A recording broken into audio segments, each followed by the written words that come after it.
السلام علیکم۔ شب برات کا مطلب کیا ہے؟ جو ناظرین ہمارے چینل پر نئے آئے ہیں ان سے گزارش ہے کہ چینل کو سبسکرائب کر لیں اور بیل آئیکن پر کلک کریں تاکہ یہ پیغام آپ تک آسانی سے پہنچ سکے۔ 14 شعبان کا سورج غروب ہونے کے بعد جو رات آتی ہے اس کو برکت والی رات، رحمت والی رات، مغفرت والی رات، جہنم سے آزادی کی رات، دستاویزات والی رات اور شب برات کہتے ہیں، اور ہمارے یہاں یہی آخری نام مشہور ہے۔ یہ وضاحت رہے کہ اس رات کے ایک خاص نام حدیث میں نہیں آئے ہیں۔ حدیث میں تو عام طور پر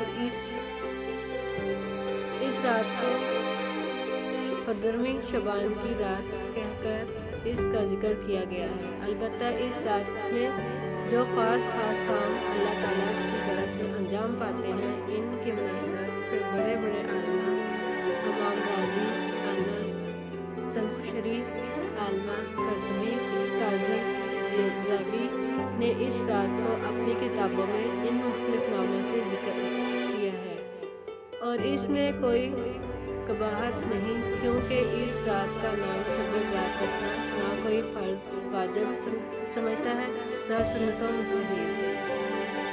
شب کے معنی رات کے ہیں اور برات کے معنی بری ہونے کے ہیں۔ اس رات میں چونکہ بے شمار گناہ گاروں کی مغفرت اور مجرمین کی روشنی ہوتی ہے، اس لیے اس کو شب برات کہتے ہیں۔ پھر کثیرت استعمال کی وجہ سے شب برات بغیر حمزہ کے زبانوں میں جاری ہو گیا۔